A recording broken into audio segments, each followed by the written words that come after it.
Hello दोस्तों, स्वागत है आपका हमारे यूट्यूब चैनल पर। वीडियो में आगे बढ़ने से पहले चैनल को सब्सक्राइब कर लें। आज की हमारी कहानी का नाम है दादाजी के साथ घर पहुंची चुड़ैल।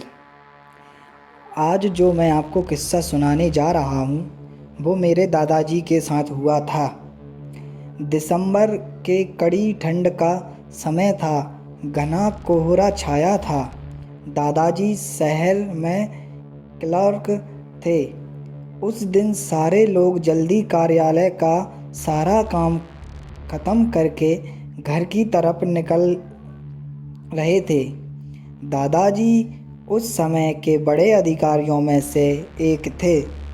रोज की तरह ही उस दिन का काम खत्म होने के बाद घर के लिए अपनी गाड़ी से रवाना होने लगे। रास्ते में उन्हें हाट से कुछ सामान भी लेना था, तो वे अपने साथियों से अलग हो गए। उन्होंने घर की तरफ ज़रूरत के सामान के लिए और आगे गाड़ी बढ़ा दी। आगे जाने पर उन्हें कुछ मछली बाज़ार दिखा और वे मछली खरीदने के लिए रुक गए। ताज़ी मछलियाँ लेने और देखने में टाइम ज़्यादा ही गुजर गया। उनकी जब अपनी गाड़ी पर नज़र गई तो उन्हें आभास हुआ कि आज तो घर जाने में बहुत देर हो जाएगी और ये सब लेकर घर पहुंचने में काफ़ी समय लग जाएगा। फिर यही सब सोचकर उन्होंने सोचा कि क्यों ना जंगल के रास्ते से निकला जाए तो जल्दी पहुंच जाऊंगा। तो उन्होंने अपना रास्ता बदला और जंगल की तरफ अपनी गाड़ी को घुमा लिया। रात के 10 बज चुके थे। गाड़ी तेज़ रफ्तार से आगे बढ़ रही थी। तभी अचानक तेज़ ब्रेक के साथ गाड़ी को रोकना पड़ा। उनकी गाड़ी के आगे एक औरत ज़ोर ज़ोर से रो रही थी। उन्होंने सोचा, इस वीराने में ये औरत क्या कर रही है। उन्हें लगा कि कोई मजदूर की पत्नी होगी जो नाराज़ होकर घर छोड़कर जंगल में भाग आई है। तो उन्होंने उससे पूछा कि यहाँ जंगल में तुम क्या कर रही हो।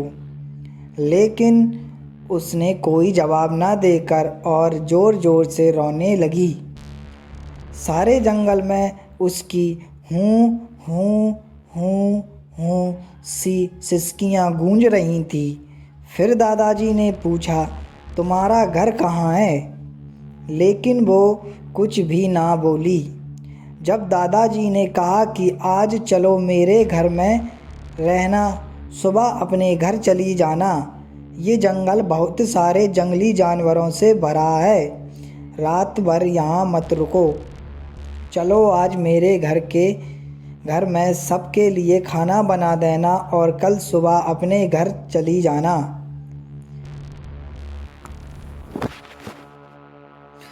उसने ये सुना तो झट से तैयार हो गई और गाड़ी में पीछे की सीट पर बैठ गई।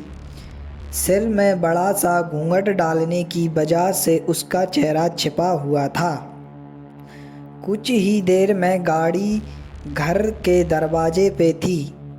घर के लोग कब से उनकी राह देख रहे थे। गाड़ी रुकते ही माँ ने पूछा, आज तो बहुत देर हो गई है और सारे लोग आ भी चुके हैं। तब उन्होंने सारी बातें अपनी माँ को बताईं और कहा कि आज खाना इससे बनवा लो, कल सुबह ये अपने घर चली जाएंगी। इतनी रात को बेचारी जंगल में कहाँ भटकती, इसलिए मैं ले आया।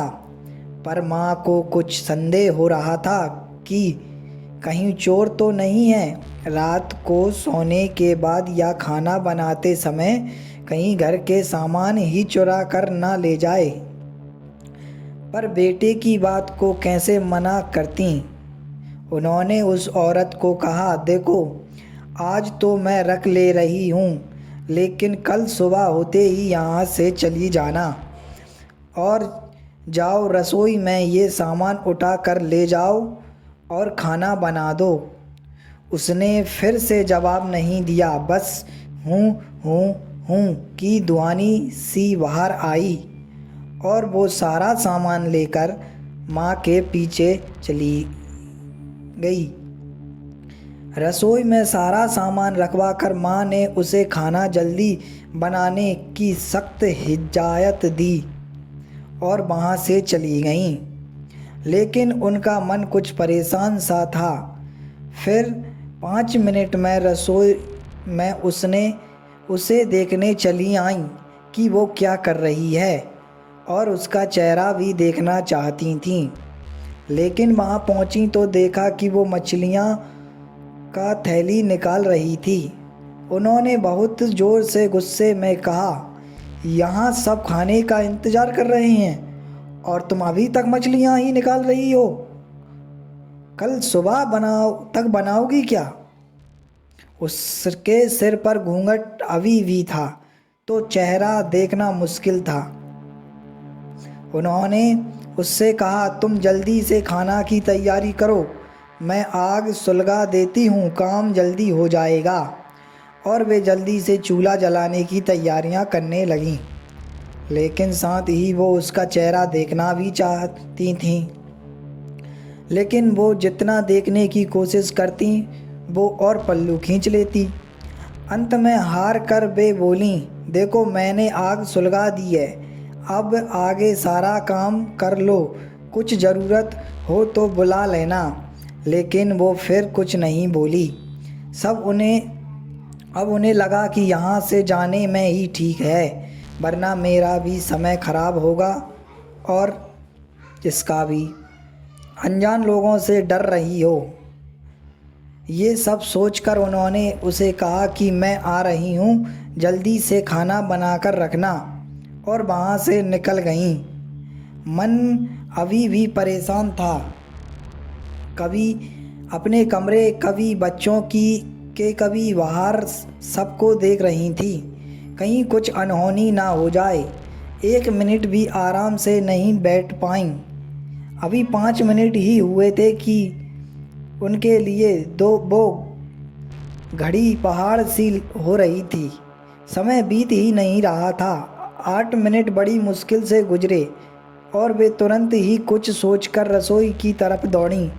और वहाँ पहुंचकर जैसे ही उन्होंने रसोई घर का नज़ारा देखा, उनकी आंखें फटी की फटी रह गईं।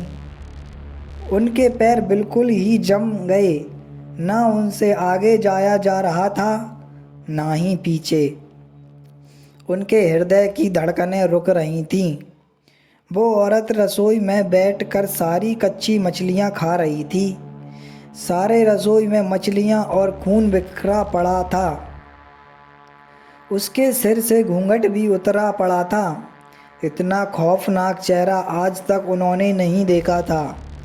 बाल, नाखून सब बड़े हुए थे। मछलियाँ खाने में मग्न होने की वजह से उसे कुछ ध्यान भी नहीं था और खुशी से कभी वो आवाज़ें भी निकाल रही थी। हूँ सी आवाज़ें गूंज रही थीं। रसोई पिछवाड़े में होने की वजह से और लोगों का ध्यान भी इधर नहीं आ रहा था। माँ को भी कुछ नहीं समझ आ रहा था कि चिल्लाने से कहीं घर के लोगों को नुकसान ना पहुँचाए।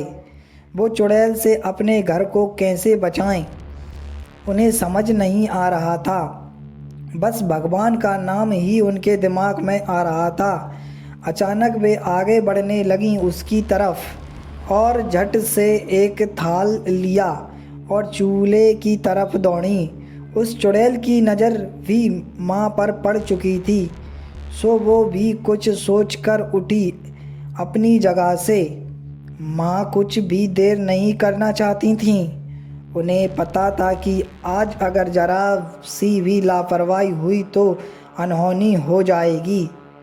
उस चुड़ैल के कुछ करने से पहले ही उन्होंने चूल्हे तक पहुंचना था और चूल्हे के पास पहुंचकर उन्होंने जलता हुआ कोयला थाल में भर लिया और चुड़ैल की तरफ लेकर ज़ोर से फेंका। आग की जलन की वजह से वो अजीब सी डरावनी आवाज़ें निकालने लगीं। अब तो उसकी आवाज़ें बाहर भी जा रही थी। सारे लोग बाहर से रसोई की तरफ भागे। वो चुड़ैल ज़ोर ज़ोर से हूँ की आवाज़ें निकाल रही थी और पूरे रसोई में दौड़ रही थी और माँ को पकड़ना भी चाह रही थी, लेकिन अब सारे लोग रसोई में आ चुके थे। तो लोगों की भीड़ देखकर वो और भी डर गई। लोगों की भीड़ को हिलती हुई बाहर जंगल की तरफ भागी और सारे लोग ये मंजर देखकर डर गए और मन ही मन माँ की हिम्मत की दात दे रहे थे। तो ऐसे छूटा चुड़ैल से पीछा। कहानी सुनने के लिए आपका धन्यवाद। कृपया चैनल को सब्सक्राइब कर लेवे। धन्यवाद।